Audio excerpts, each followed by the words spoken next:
Well, me and Ansley, we got married in the fall of 2009, and it was in November 2009. And so we got, our first little apartment was this apartment in Midtown in Atlanta, just a couple blocks south of Piedmont Park, which is like our Central Park, but it's Atlanta, so it's not Central Park, it's Piedmont Park, not as cool.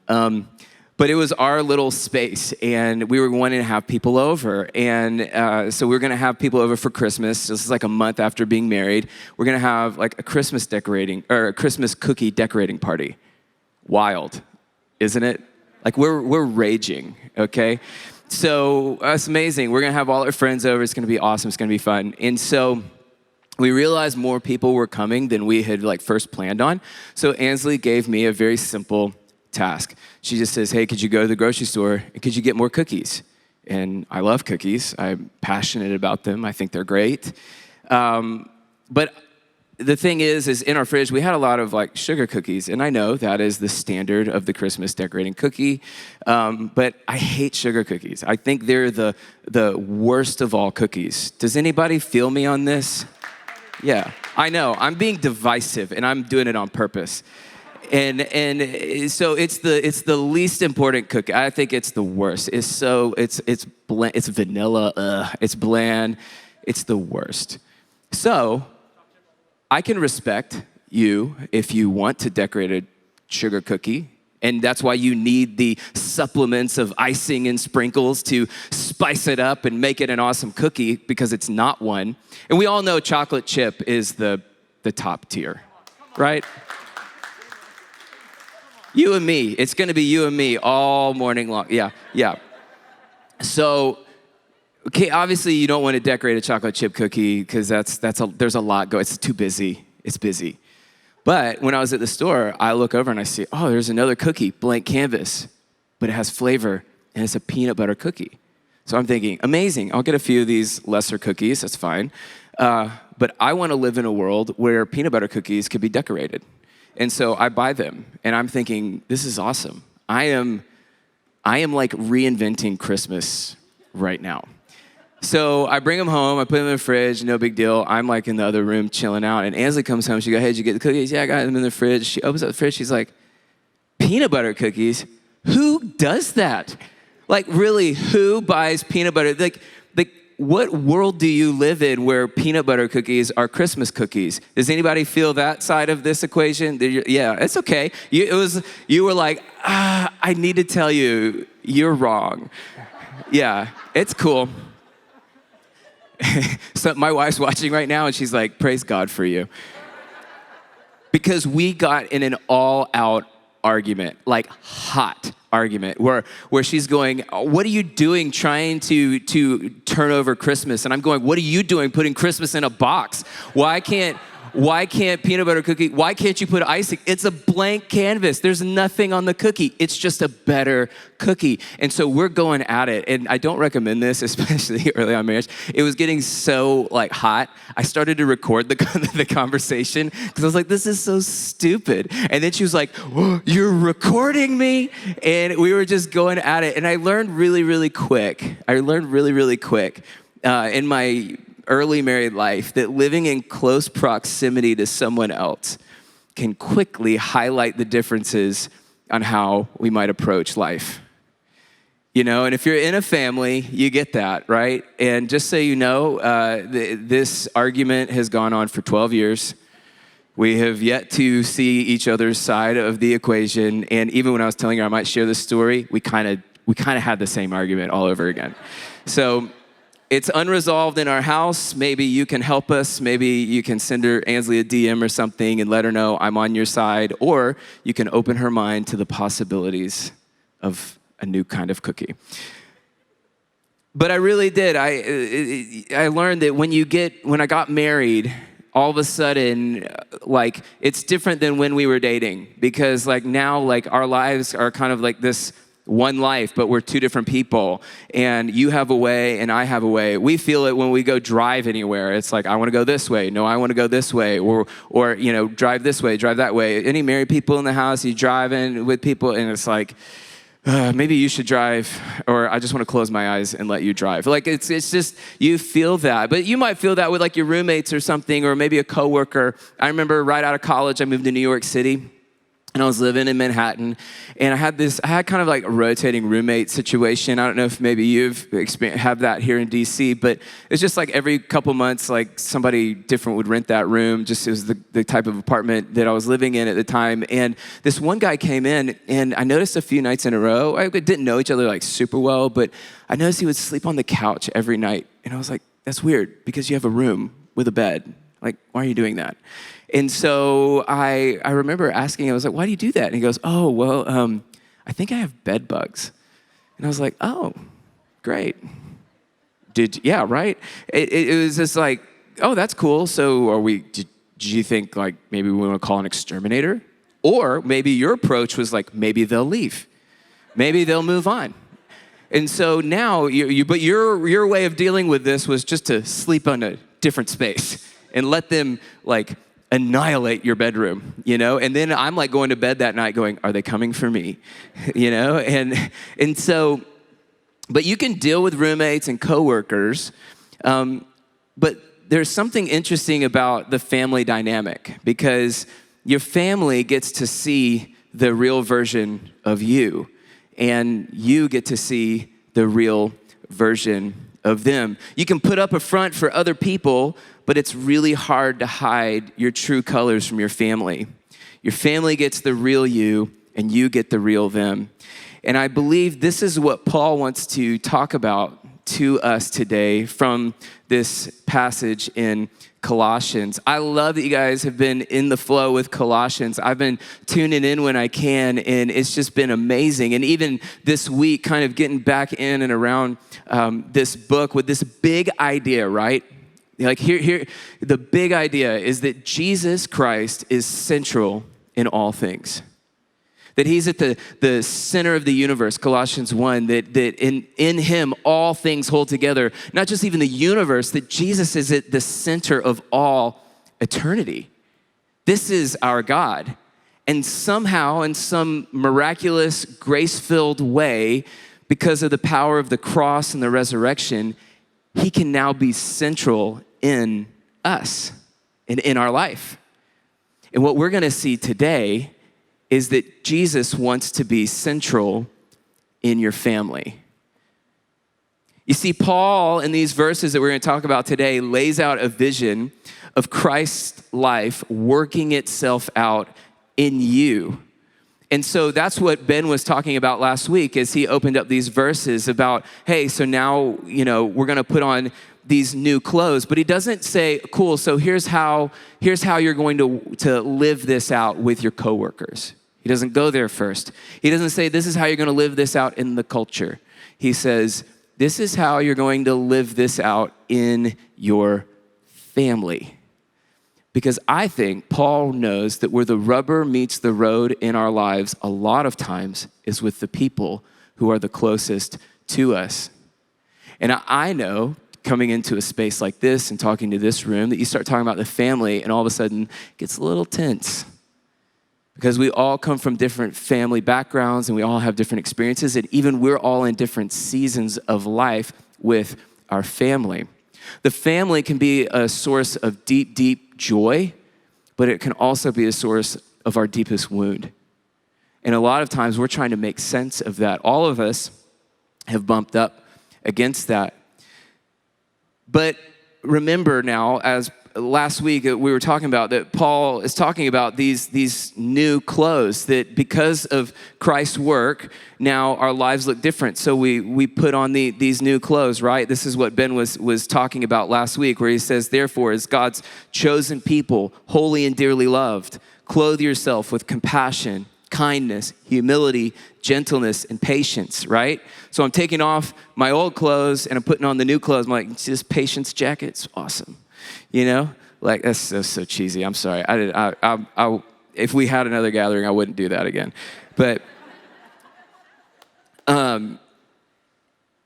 he's saying we're going to put on some new clothes. And so I'm kind of wondering, what kind of clothes have you been wearing at home? You know, like, but for real, like in 2020, has that shifted for you a little bit? Have you been doing more work in your sweatpants this year? Yes, of course you have.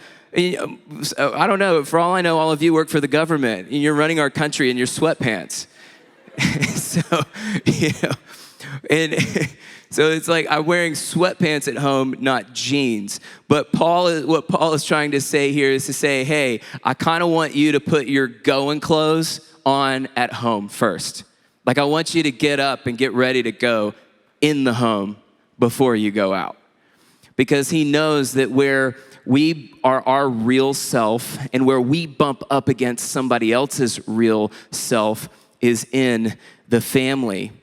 See, Paul gives us a vision in these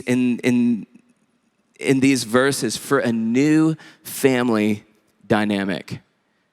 Not a dysfunctional family dynamic, but one that's a functional family dynamic that actually promotes life and flourishing. You see, Paul, in these verses that we're going to talk about today, he understands that the dynamic in our families has gotten weird. It's gotten weird, and that has its roots back in Genesis 3. See, in the fall, when sin entered the world, not only did it break the relationship between us and God, but it also broke the perfect relationships that we had with each other. And a byproduct of that, right there in Genesis 3, you can see that all of a sudden there is a tension, there is a dynamic between man and woman. Right there, right from the get-go. So all of that you feel in your family, it's because things went sideways in the garden. And we live in the midst of that. We live in the brokenness of this world. There are all kinds of issues between men and women and their kids. And if you read the first few chapters of Genesis, you will see a very dysfunctional family dynamic and a downward spiral of what sin does to a family. But see, all of that flows out of selfishness. That's what happened in the garden, is there was this moment where self became the center of our lives. And what the gospel is an all-out war against the selfishness of humanity. And it says, we've seen where selfishness leads to when you put yourself first in the world. That actually doesn't promote life. It actually leads to death. But the way of Jesus, we follow him, his way, his methods, we see that the way of selflessness actually promotes life for you and for the people around you. And so I want to read these verses again that Ben started out with, because what we're going to talk about today actually flows out of this idea. He says in chapter 3, verse 12, therefore, as God's chosen people, holy and dearly loved, clothe yourselves with compassion, kindness, humility, gentleness, and patience. Bear with each other and forgive one another. If any of you has any grievance against someone, forgive as the Lord forgave you. And over all these virtues, put on love, which binds them all together in perfect unity. So this is the big idea. And underneath this idea, Paul begins to get really specific. He begins to speak to husbands, and he begins to speak to wives and to kids.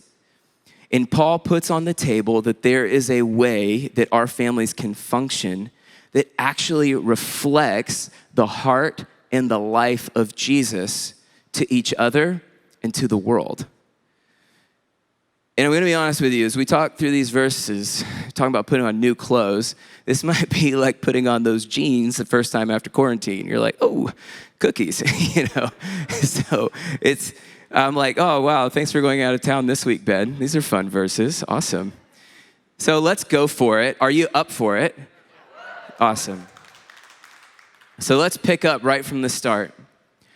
Verse 18, wives, submit yourselves to your husbands, as is fitting in the Lord. Husbands, love your wives and do not be harsh with them. Children, obey your parents in everything, for this pleases the Lord. Fathers, do not embitter your children, or they will become discouraged. I can feel it in the room. Everyone's like, "What?" And that's okay. As we dive into these verses, I just want to talk real quick about the spectrum. And I want to be careful as we talk through these verses that we don't go too hard one way or the other.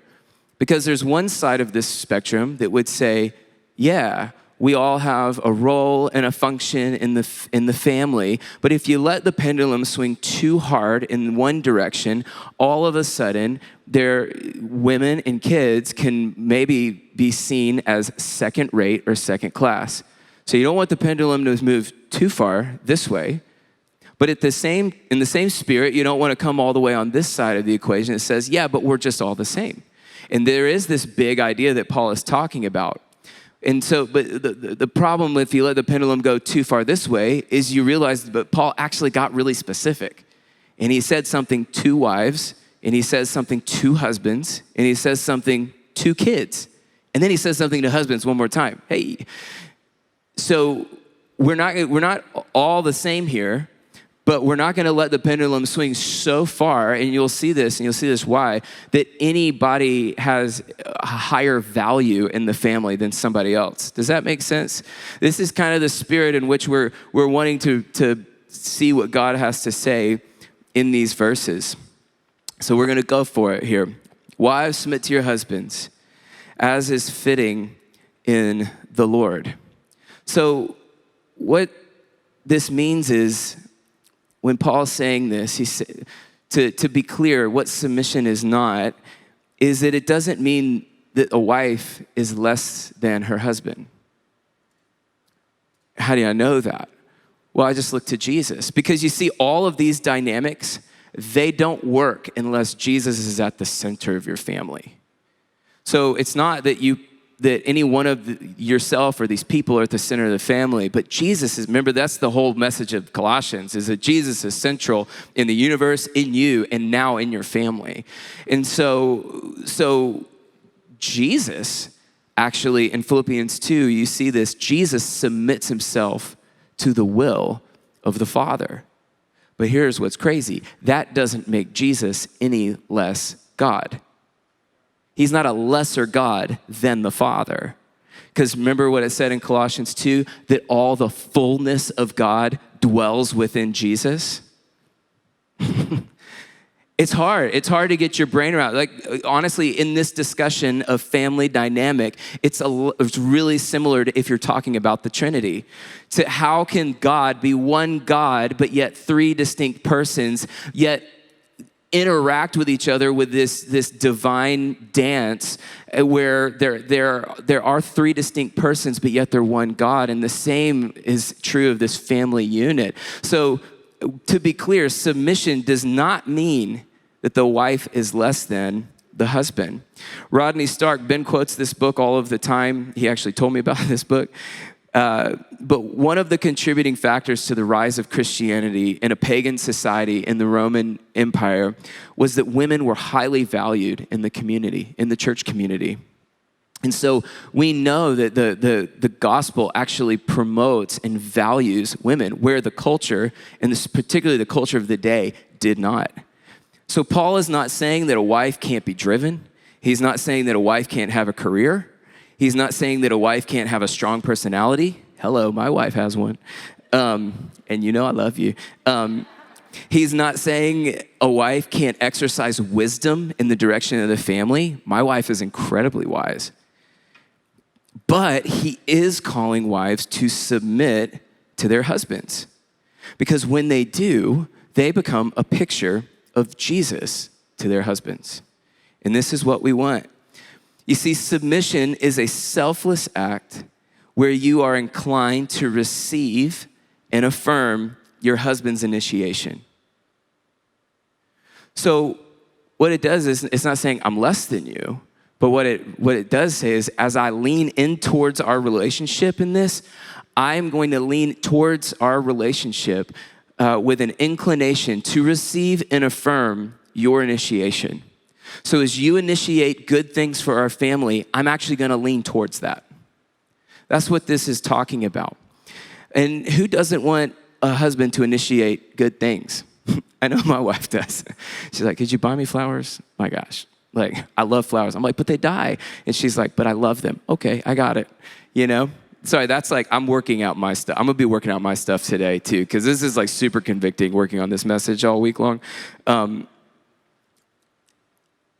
But you want to be pursued and love and all of this stuff, and you want your husband to initiate good. So when he does, you lean towards that, not away from that. And you don't shut that down.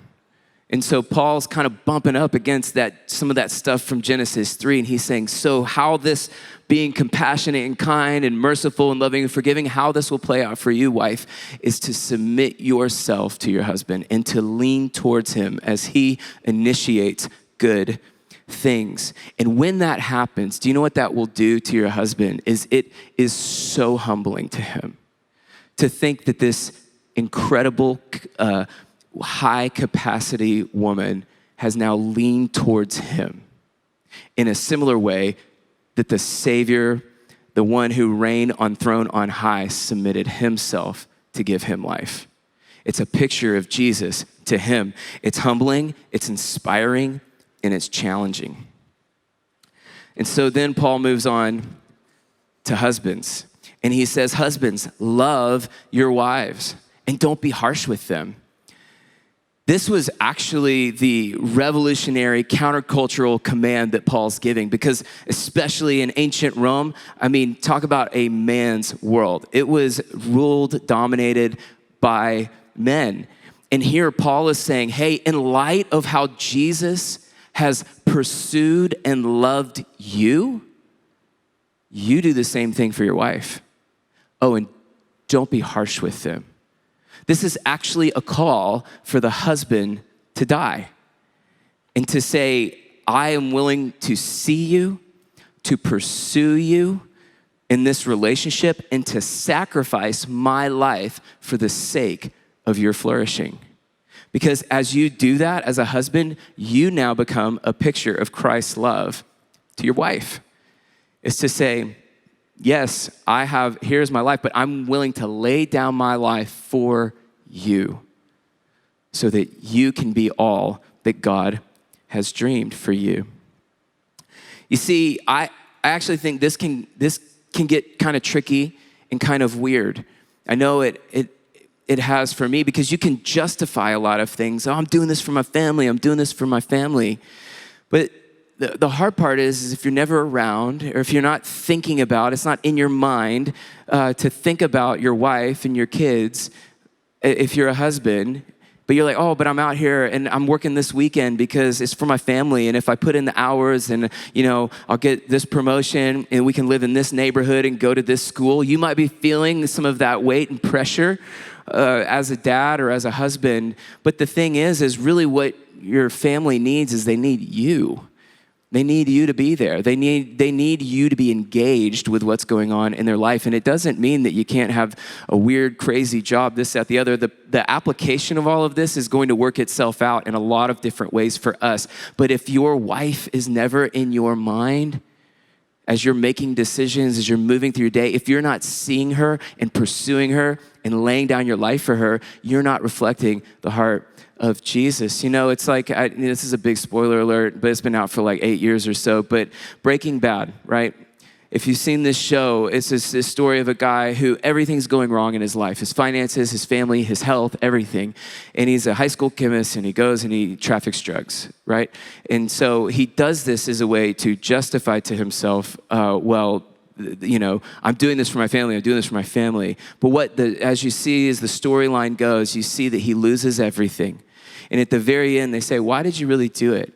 And he's finally able to be honest with himself. It wasn't for his family. It wasn't for the sake of his family, but he made all of these decisions for himself because of how it made him feel, because he felt powerful. But in the midst of making decisions for you, because remember, selfishness promotes death, but selflessness promotes life. And so that's what we want to be. We don't want to just go, oh, I'm going to work this job for me, but I want to lean towards my wife and my kids. And let me just tell you, if you're young and married or old and married or not even married yet, but if you've ever been in a relationship, all kinds of pressures will come up against those two things like that. But if the pressures of marriage aren't enough, have a baby. Jim Gaffigan says this about having kids. He said, if you want to know, he's a comedian. He says, if you want to know what it's like to have 4 kids, imagine you're drowning and someone hands you a baby. Yeah, it's kind of true. I don't have 4 kids, I have 3. But Paul says, hey, kids are part of this rhythm and this flourishing. And so he says, children, obey your parents in everything, for this pleases the Lord. And are there any parents in the room? Can I get an amen? There are no parents. So when you have kids, check this out. All you want them to do is obey. That's all you want in life. Trust me. And here's why. But you are a kid. And so maybe you were obedient, or maybe you weren't obedient, and that's why you are. I don't know. But as a parent, can I just tell you, I just want my kids to obey, because it is so much more fun in our house if we're all moving in the same direction together. But when we're not, which is often, it's crazy town. So there's 2 reasons why I want my kids to obey. It's for their protection and for their growth. So why, as a dad, that I want my kids to obey? We just moved to a new house, has a really long driveway, and at the end is a big yellow line road. And it's really fun because on this driveway, we never had this long of a driveway. My kids, they're at the age where they're learning how to ride a bike. And so they're doing that. And so we have a mark about halfway down our driveway that we say, don't go past the mailbox, because it's kind of up near our front door of our house. And so we say, don't go past there. And it's not because I don't want my kids to have fun and this, that, the other. It's I don't want them to be in a position where they could get hurt. And so I say, will you obey me? That's about their protection, because I want them to have fun, but I also don't want them to get hurt. The other side of this is I want them to grow. And so I don't know when you guys apparently do have kids, the hour between 7 and 8 is crazy town at my house. If you call me, just don't call me between 7 and 8. Forget about it. Like, it's wild. We're trying to get people bathed. People running around naked. We're trying to get, not the grown-ups, just the kids. And we're trying to get them, PJs, brush their teeth, read a story. And if it's a good night, we're trying to pray. It's wild. Getting 3 kids in bed is wild. And my kids, they like to philosophize at the end of the day. Like, talk about all these things. They want to get a drink of water. I mean, they prolong the whole thing. But one of the things that we ask our older kids to do is to clean up the floor of their room and put their toys away.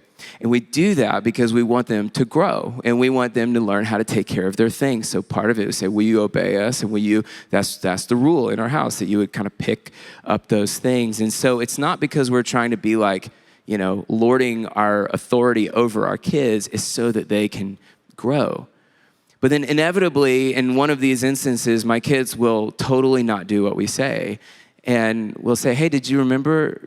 We said to do this? And they're like, oh, yeah, I forgot. Or I'm like, really, did you? I feel like I've said this 100 times. But the thing is a lot of times they'll say like, oh, yeah, I'll do it. And so we'll inevitably come to them and say, well, show me that you'll do it. Don't just tell me with your words that you're going to do these things, but actually show me. Because obedience now is this outward expression that we're moving together as a family. And when that happens, things are so good. And we get to have a lot more fun. We get to do things rather than me tell you to put your shoes on for like 500 times before we get out the door. I can't tell you how annoying that is. If you have children, I'm like, where are your shoes? I swear you had shoes at some point in life. And then he comes back to fathers here at the end, and he says, fathers, don't embitter your children, or they will become discouraged. And again, it's not that Paul's leaving out moms in this, but what he's really doing is saying, dads, you actually have a real important place here in space in raising your kids. And he's saying, don't embitter your kids. And how does that happen? That happens when you're either not around or you're really hard on them. You know, that thing of, and you can be not engaged, and it's so easy to be not engaged right now with screens and all, like you can come home and just veg, and you could be in the room, but not there. And what your kid needs from moms and dads, they need you to be there. They need you to be engaged. But on the flip side too, some days you're coming in hot and you just had that hard meeting, like at the end of the day at work, and then you come in and your kid does something at bedtime that you're like, what in the world? And you just unload, and it had nothing to do with that. It had everything to do with what was happening over here. And Paul's saying, don't do that. Don't embitter your kids. Be present for them and love them and be kind to them and be caring for them. Now, I know, again, that when you talk about this, as Paul's put forth this ideal image of wives submitting to their husbands and husbands loving their wives and children obeying your parents, and you're like, what movie am I watching right now? Because there is a massive gap between what's real and what's ideal. And if you've ever been in a relationship, you know that it becomes really, really easy to say, yeah, but if I don't receive this, I'm going to withhold that. So if I don't get what I should have coming to me, I'm actually not going to give what this scripture is telling me I should. And if I can, just as we close today, I'd love just to share our story in our family. You know, me and Ansley, like I said, got married in 2009, and we loved Jesus so much. Our lives we leveraged everything in our life for him, and we were both active in ministry. Ansley's incredibly gifted in ministry. Actually, that's how I know the Harkeys, is because they were all in her youth group. She was the kind of person in ministry that like could live at Starbucks, and people would just like tell her all about life, and then she would be able to speak into the truth of Jesus. And we met the Harkeys as they were like middle schoolers, and so it's pretty awesome to come up here and see them leading worship. It's pretty powerful, actually, to see all that God has done. But and I was leading worship and traveling around and doing all these things. And we were early married. We were like full on in it. And we were moving in the same directions, but kind of like two parallel streams. Well, then we had kids. And that added a whole new set of pressure and responsibility to our life. And what that did is that actually all that pressure actually exposed the selfishness that was in both of us. And we're like pastors doing work, you know? Like we have like, you know, jobs that are like, we're doing good in the world, right? So, but even if you're in doing something good in the world, trying to make a difference in the world, you can fall prey to these things. Because what happens is Jesus stopped being at the center of your life and family, and either you did, or the career did, or the dream did. And although those things can be good, they're terrible things to put in the center. And so for us, about 2 kids in, it was breaking us. And we were getting into the same fight over and over. Not the cookie fight, like a deeper fight, over and over. And it wasn't great. It was dysfunctional. And so we started going to counseling and started to work this out and to realize actually how to communicate and how to empathize with one another. And as we did that, all of a sudden, instead of polarizing, we were connecting. And it didn't happen overnight. And actually, if you were to ask us in the height of all of that pressure, we would have said, this outside pressure needs to change. The job needs to change. Kids need to change, but how do you do that? They're yours forever, you know? Like, the pressures have never changed. We have actually more responsibilities and more kids than we ever did. But what happened is, as we began to lean towards one another and invite God into our family, and as we began to work on and to learn how to communicate with one another, to empathize and to build those connections, instead of polarizing when we would get into these fights, we actually came closer together. And this isn't something that we just like check off the list and it's like, cool, I figured out marriage, moving on. This is my life, you know? And we still get in arguments. It's spicy in our house, you know? We kind of like it though. It's all on the table for us. There's no hidden thing. And I like that. I know where Ansley stands. She knows where I stand.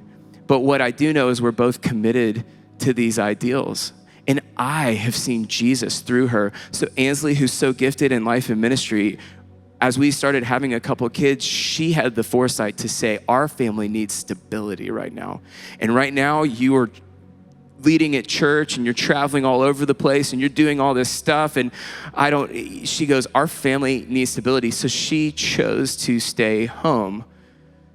And that was hard for her because that was a massive identity thing. And I didn't realize that. I didn't realize how big of an identity shift that was. I didn't realize what she was doing. It took me a few years to realize, oh, wow, this was massive. And maybe the pace that I'm trying to run over here is not promoting your life and flourishing. Even though all of these things are amazing and they're great. They're awesome things. But what Paul's trying to speak to is saying, I want you to have a family that is strong. Isn't it amazing? God cares about your family. That's good news. And maybe you're here today and you're in a broken home, and I just want you to know that's okay.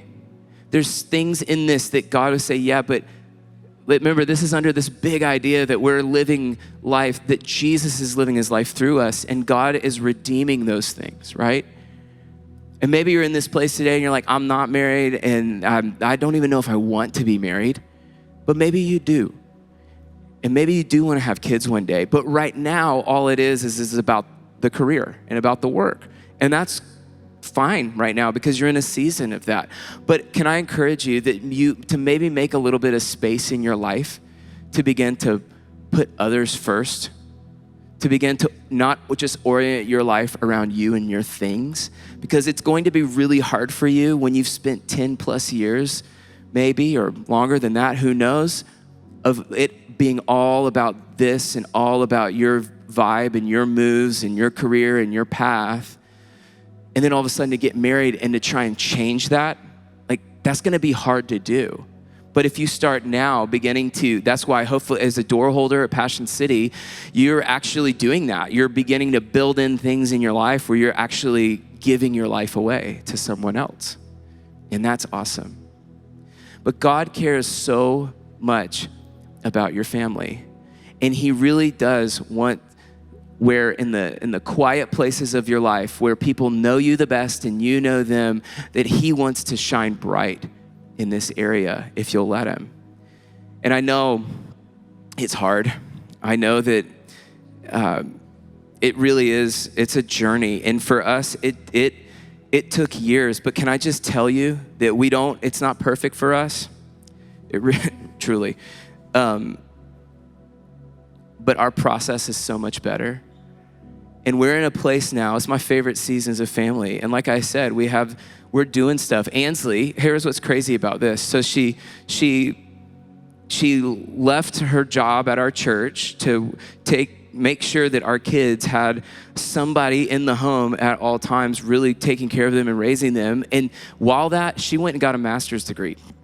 Okay, great. And so she went to Dallas, PGI, she got a master's degree. Over and above her degree, she goes and takes all 5 Greek classes, right? I failed Greek, she did not. She made straight A's. So all while this happens, well then this last year, pandemic shuts down everything at Passion City, but we realize we have an opportunity to really dig in and open up this thing called Core to really build into the spiritual disciplines of our church. Well, who's qualified now to help do that? Ansley. And she begins to write this amazing class to help now hundreds of people at our church this last year. She taught them how to study the Bible, and not just to study the Bible, but to hear from God for themselves and to apply it to their life. But it's not all just about the outward thing, because in the process, God had changed and transformed her, and he has changed and transformed me. And I have seen Jesus through my wife. And I hope and pray she's seen Jesus through me and through my life. And I hope and pray my kids experience Jesus by the way that we raise them. And I want them to grow up in a functioning home. Will it be perfect? No, because we're there. The only way this works is when I'm not at the center of my life. And it only works when Ansley's not at the center of my life. And it only works when my kids are not the center of my life. You've seen those families where the kids run the show. That's not what God is putting on the table for us today. What Jesus is saying under the big banner of this whole book is that Jesus is at the center of everything. And because he's changed me and transformed me, I now have a different kind of a capacity. So when you are having a bad day and when you aren't showing up, I can actually show up for you. And I can be Jesus to you. And here's what's crazy is as that's happened and as our process has gotten better, as our dynamic has gotten more functional, it's actually created more bandwidth for us to give our lives away outside of our home. I'm in here and I'm in Washington, D.C. right now talking to you. Still doing a lot of the same stuff, but it's coming with a way different sense of strength and togetherness. And it's because it's less about me and it's all about Jesus. God cares a lot about families. The scripture says that he puts the lonely in families. And so maybe you've come today from a broken home and you've never seen or experienced this. And Jesus is saying, come be a part of my family. That you can do that today. That as you put your faith in Jesus, you get to be a part of this family of faith. And so our families, like in our homes, are actually reflecting what this family should actually look like here at church, where we submit our lives to one another and that we love each other with unconditional love as we walk in obedience. You see, all these things are reflective of Jesus. This is Philippians 2, that Jesus, who didn't consider equality with God something to be grasped, made himself nothing, taking the form of a servant. So Jesus submitted his life. Jesus sacrificially loved. And as Jesus obeyed, it brought glory to the Father. And this is what God is calling us to today.